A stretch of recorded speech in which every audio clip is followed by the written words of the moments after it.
되니까 사드 반품하자 지금 이런 말씀 좀 주셨는데요. 저희가 이제 그 위중한 엄중한 상황일수록 웃음을 잃지 말아야 되기 때문에 저희가 이런 말씀을 좀 드렸습니다만 지금 굉장히 그 중국의 보복이 무역뿐만이 아닙니다. 롯데만의 문제가 아니라 전 기업으로 확산될 가능성이 있고 특히 이제 중국과 사업하는 분들은 지금 피눈물을 흘려야 되는 이런 상황이 되는 건데 이 문제에 대해서 아무런 대책도 없이 일단 갖다 놓고 보자. 중국하고 극단적 상황으로 가자. 이게 비단 경제 문제에 그치겠습니까? 아니면 안보 문제까지 가겠습니까? 결국 미중 양 가운데 끼어서 이 나라가 결국은 희생되는 이런 상황까지 가야 된다고 판단을 하는 겁니까? 국방당국은 도대체 무슨 생각을 하고 이렇게 사드를 여기다 갑자기 비밀 작전 하듯이 갖다 놓은 겁니까? 국방부는 군사 문제 외에는 아무것도 생각 안 하고 있고요.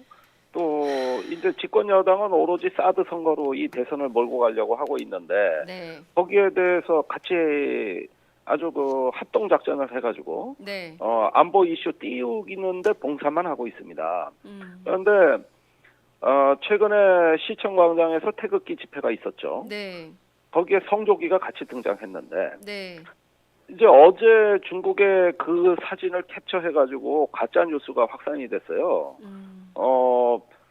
저렇게 성조기 내걸고 중국과 선전포고하자는 시위가 한국에서 열리고 있다. 아 중국 안에서, 어, 네, 이런 식으로 가짜 뉴스를 확산시키니까 지금 중국이 난리가 났습니다. 그러니까 지금 중국 정부도 정부지만은 중국의 민심이 들끓고 있는데 네, 여기에 어제 마침 들어온 사드는 거기다 불을 질러버렸다고. 그러면은 제가 보기에는 이후에 어떤 대중관계라든가 거기서 이상이 생긴 문제에 대한 수습 대책이라든가 네, 이런 문제에 대해 가지고 우리 정부의 대책이 부재한 가운데 네, 불을 질러버리는 거죠. 그렇게 되면 어떻게 됩니까? 이제 중국 정부가 통제하기 어려운 네, 그 반한 혐한 감정이 네, 걷잡을 수 없이 확산되는데 그 피해는 이루 말할 수 없고 네. 우리 지금 중국 유학생들이 길거리에 제대로 맘 놓고 돌아다니기나 하겠습니까? 이러다가. 그러니까 이게 너무 감정적이고 충동적인 방향으로 전개되고 있다는 게 네. 굉장히 우려스럽습니다. 그러니까요. 이건 중국, 한국이 지금 똑같아요. 예. 이렇게 충동적이고 막 그러다는 게 이게 뭐 시청 앞 태극기 집회하고 뭐가 다릅니까? 네. 이런 그런 군중 심리 이용해가지고 예. 막 뭐 헌법재판관들 테러하자 그래는 예. 이런 증오와 적개심을 부추기는 방향으로 전국이 관리되고 있다. 그다음에 대통령 선거는 또 사드 찬반으로 국민을 양분시켜서 결국은 안보 선거로 몰고 가려고 그런다. 이런 우매한 나라가 어디 있습니까? 그러니까요. 근데 의원님 제가 꼭 하나 여쭤보고 시간이 없기 때문에 지금 2분 정도 남아 있어서요. 저희가 더 시간이 없어서 요거는 꼭 여쭤보고 싶은데요. 지금 미국에서도 무역 관련된 문제가 제기되고 있어요. 지금 미국의 백악관 국가무역위원회 위원장 있지 않습니까? 나바로. 그 삼성하고 LG를 찍어가지고 불공정 무역 그만하라고 압박을 하고 있습니다. 그러니까 중국만 문제가 아니라 미국도 문제예요. 미중 양국이 지금 이렇게 경제적으로 대한민국을 압박하고 있기 때문에 이것을 우리가 사드 문제를 지혜롭게 풀지 않으면 매우 위중한 상황. 특히 지금 카톡에 4월 전쟁설이 돌고 있어요. 4월에 대통령 선거해야 되는데 4월 전쟁설이 또다시 카톡을 돌고 있는 이런 상황입니다. 그러니까 가짜 뉴스가 매우 심각한. 그리고 이제 헌법재판소 탄핵 심판이 이번 주말 늦어도 이뤄질 걸로 보이는데 어제 선고기일 예정했는데 사실상 발표를 못했거든요. 의견 차이가 너무 많이 나서 매우 심각한 이런 상황입니다. 자, 이 미국 문제하고 얘기를 좀 부탁드릴게요. 뭐 2분밖에 안 남았다면서 혼자 다 떠드십니다. 저기 네. 제가 제일 걱정하는 시나리오는 네. 박근혜 대통령이 탄핵 인용이 기각되고 대통령으로 복귀했을 경우에 네. 본격적인 전쟁 준비에 서두를 거라고 봅니다. 네? 전쟁 분위기를 무슨 고조하는 어떤 그 미국의 대북 선제 공격에 대해서 상당히 그 어떤 분위기를 구체화하는 쪽으로 선제 공격이요? 네 그런 쪽으로 굉장히 그 안보 분위기, 안보 이슈 띄우는 쪽으로 대통령이 움직일 것 같아요. 그러니까 결국은 이 탄핵이 국가의 명운을 가르는 판결이 될 겁니다. 그런 것들이 가장 걱정스럽고 네. 또 탄핵이 인용됐다 하더라도 네. 현 황교안 권한 체제가 붙들고 늘어지는 건 안보밖에 없어요. 네. 그런데 최근에 미국이 대북 선제 공격이 다각도로 검토된 건 사실이고요. 네. 중국에 제가 가 있었는데 네. 중국의 그 상당수의 전문가들은 한국 정부가 미국의 대북 선제 공격 계획을 동의하고 협력하고 있다고 알고 있더라고요. 네. 이것도 상당히 심각한 문제입니다. 그래서 결국은 네. 지금 탄핵의 촛불 열기를 안보, 전쟁의 문제로서 또다시 대체해버리는 프레임 전쟁이 진행될 것이다. 이게 제가 생각하는 앞으로의 어떤 집권 세력의 의도라고 봅니다. 지금 시간이 다 돼서 더는 말씀을 좀 나눌 수 없는데요. 저희가 조만간 의원님 다시 연결을 좀 해서 소식을 좀 들어야 될 것 같아요. 의원님 필요하면 내일이라도 좀 나오셔가지고 설명해 주실 수 있죠. 팟짱 애청자들을 위해서. 예, 네. 알겠습니다. 네, 오늘 시간이 없어서 여기서 마무리하도록 하겠습니다. 고맙습니다. 네, 고맙습니다. 그 김창수 원장님 한 말씀도 못했어요. 아니 김종대 의원 이야기 듣는 중입니다. 아. 저는 끝나면 이제 또 할 거니까. 그러니까요. 네. 예. 다음에 만나요. 예, 안녕 안 하세요, 서로? 안녕히 계세요. 안녕히 계세요 하는 거였죠. 예. 빠이빠이. 예, 저희가 조만간 다시 또 모시겠습니다. 고맙습니다. 네. 예. 예. 자, 지금까지 김종대 의원하고 저희가 말씀을 좀 나눠봤고요. 계속해서 저희가 김창수 코리아 연구원 원장님 모시고 좀 말씀을 좀 이어가 보도록 하겠습니다. 우선 김종대 의원님께서 이렇게 보신 이 판단, 원장님 어떻게 보세요? 저는 중요한 이야기 몇 가지를 지금 김종대 의원께서 하셨습니다. 네. 우선 첫 번째로는 그 한민구 장관하고 국회 국방위에서 논란이 있었던 것들에 대해서 소개해줬죠. 네.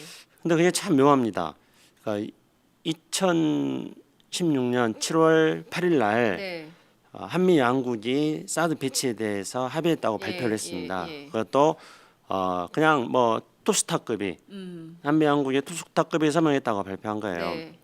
그런데 그 발표를 하기 바로 며칠 전인 7월 5일 날 네.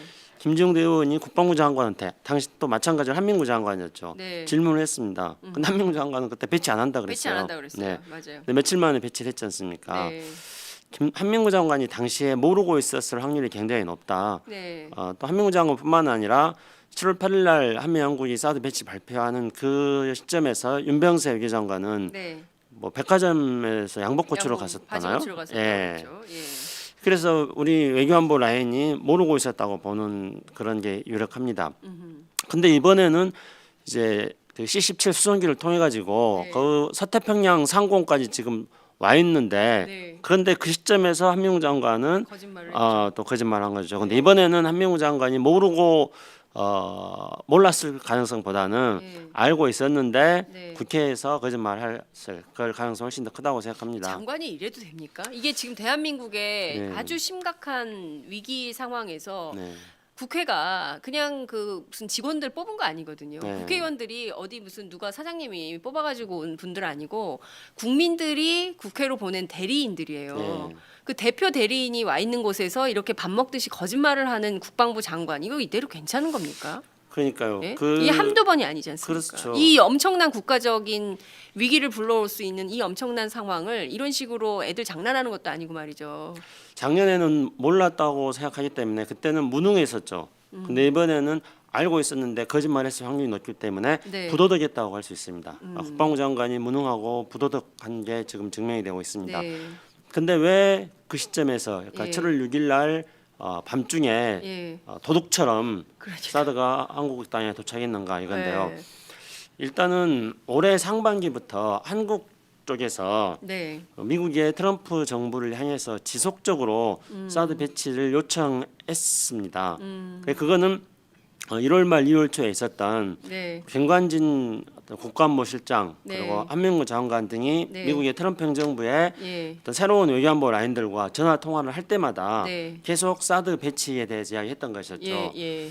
그래서 이제 미국 측에서는 그러나 그 시점에서 미국 측의 반응은 뭐였는지 정확하지는 않습니다만은 지금까지 언론을 통해서 보도된 바에 따르면 미국 측에서는 사드에 대한 이야기는 하지 않았어요. 네. 그러니까 1월 말 2월 초까지만 하더라도요. 그런데 2월 12일 날 북한이 이른바 북극성 2형이라는 네. 그런 새로운 이동식 미사일을 발사하지 않았습니까? 그래서 그것을 계기로 해가지고 보다 더 사드 배치에 대한 가속화 요구가 한국 쪽에서 들어갔을 확률이 높습니다. 네. 미국 쪽에서도 그것을 수용했고 예. 그래서 사드 배치를 하려고 준비하고 있었는데 예. 여기서부터는 이제 우리가 추측을 좀 해볼 수밖에 없는데요. 3월 6일 아침에 7시 한 40분인가 50분경에 네. 북한이 또 그렇죠. 연말 미사일 이제 발사. 스커드 ER이라는 예. 그런 미사일 4발을 발사했습니다. 네. 그러니까 사드를 배치하려고 준비를 하고 이미 있었던 상황에서 예. 북한이 미사일 발사를 하니까 이제 울고 싶은데 뺨 때린 그런 거네. 시기라고 예. 볼 수 있겠습니다. 예. 그래서 사드는 이동식 그 수송기에다가 예, 사드는 옮길 수 있습니다. 그래서 이동식이라고 볼 수 있습니다. 예. 그래서 사드가 그때 긴급하게 배치되지 않았을까. 그렇기 때문에 한밤중에 도착했다. 일단 이렇게 보여집니다. 네. 어쨌든지 간에 사드 배치는 국내적으로도 충분한 사드의 군사 기술적 그 타당성이 있는지에 대해서도 검증이 아직까지 안 돼 있고 네. 많은 논란이 있는데 한밤중에 그야말로 도둑처럼 배치했다는 점에서 네. 사드 배치의 절차적 문제점은 앞으로도 지속적으로 제기가 될 거로 보여집니다. 을 몰고 가려고 하고 있는데 네. 거기에 대해서 같이 아주 그 합동 작전을 해가지고 네. 안보 이슈 띄우기는데 봉사만 하고 있습니다. 그런데 최근에 시청광장에서 태극기 집회가 있었죠. 네. 거기에 성조기가 같이 등장했는데 네. 이제 어제 중국의 그 사진을 캡처해가지고 가짜 뉴스가 확산이 됐어요. 저렇게 성조기 내걸고 중국과 선전포고하자는 시위가 한국에서 열리고 있다. 아, 중국 안에서. 예. 이런 식으로 가짜 뉴스를 확산시키니까 지금 중국이 난리가 났습니다. 그러니까 지금 중국 정부도 정부지만은 중국의 민심이 들끓고 있는데 네. 여기에 어제 마침 들어온 사드는 거기다 불을 질러 버렸다고. 그러면은 제가 보기에는 이후 되니까 사드 반품하자 지금 이런 말씀 좀 주셨는데요. 저희가 이제 그 엄중한 상황일수록 웃음을 잃지 말아야 되기 때문에 저희가 이런 말씀을 좀 드렸습니다만 지금 굉장히 그 중국의 보복이 무역뿐만이 아닙니다. 롯데만의 문제가 아니라 전 기업으로 확산될 가능성이 있고 특히 이제 중국과 사업하는 분들은 지금 피눈물을 흘려야 되는 이런 상황이 되는 건데 이 문제에 대해서 아무런 대책도 없이 일단 갖다 놓고 보자. 중국하고 극단적 상황으로 가자. 이게 비단 경제 문제에 그치겠습니까? 아니면 안보 문제까지 가겠습니까? 결국 미중 양 가운데 끼어서 이 나라가 결국은 희생되는 이런 상황까지 가야 된다고 판단을 하는 겁니까? 국방당국은 도대체 무슨 생각을 하고 이렇게 사드를 여기다 갑자기 비밀 작전 하듯이 갖다 놓은 겁니까? 국방부는 군사 문제 외에는 아무것도 생각 안 하고 있고요. 또 이제 집권 여당은 오로지 사드 선거로 이 대선의 어떤 대중관계라든가 거기서 이상이 생긴 문제에 대한 수습 대책이라든가 네. 이런 문제에 대해 가지고 우리 정부의 대책이 부재한 가운데 네. 불을 질러 버리는 거죠. 그렇게 되면 어떻게 됩니까? 이제 중국 정부가 통제하기 어려운 네. 그 반한 혐한 감정이 네. 걷잡을 수 없이 확산되는데 그 피해는 이루 말할 수 없고 네. 우리 지금 중국 유학생들이 길거리에 제대로 맘 놓고 돌아다니기나 하겠습니까 이러다가 그러니까 이게 너무 감정적이고 충동적인 방향으로 전개되고 있다는 게 네. 굉장히 우려스럽습니다. 그러니까요. 이건 중국 한국이 지금 똑같아요. 예. 이렇게 충동적이고 막 그러다는 게 이게 뭐 시청 앞 태극기 집회하고 뭐가 다릅니까? 네. 이런 그런 군중 심리 이용해 가지고 예. 막 뭐 헌법재판관들 지금 카톡에 4월 전쟁설이 돌고 있어요. 지금 4월에 대통령 선거해야 되는데 4월 전쟁설이 또다시 카톡을 돌고 있는 이런 상황입니다. 그러니까 가짜 뉴스가 매우 심각한. 그리고 이제 헌법재판소 탄핵 심판이 이번 주말 늦어도 이뤄질 걸로 보이는데 어제 선거기일 예정했는데 사실상 발표를 못했거든요. 의견 차이가 너무 많이 나서 매우 심각한 이런 상황입니다. 자, 이 미국 문제하고 얘기를 좀 부탁드릴게요. 뭐 2분밖에 안 남았다면서 혼자 다 떠드시네요. 저기 네. 제가 제일 걱정하는 시나리오는 네. 박근혜 대통령이 탄핵 인용이 기각되고 대통령으로 복귀했을 경우에 네. 본격적인 전쟁 준비에 서두를 거라고 봅니다. 네? 전쟁 분위기를 무슨- 고조하는 어떤 그 미국의 대북 선제 공격에 대해서 상대하자 그러는 예. 이런 증오와 적개심을 부추기는 방향으로 전국이 관리되고 있다. 그다음에 대통령 선거는 또 사드 찬반으로 국민을 양분시켜서 음흠. 결국은 안보 선거로 몰고 가려고 그런다. 음. 이런 우매한 나라가 어디 있습니까?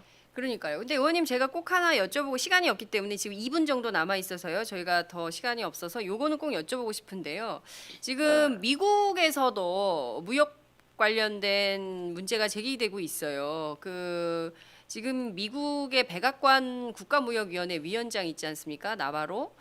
삼성하고 LG를 찍어가지고 불공정 무역 그만하라고 압박을 하고 있습니다. 그러니까 중국만 문제가 아니라 미국도 문제예요. 미중 양국이 지금 이렇게 경제적으로 대한민국을 압박하고 있기 때문에 이것을 우리가 사드 문제를 지혜롭게 풀지 않으면 매우 위중한 상황, 특히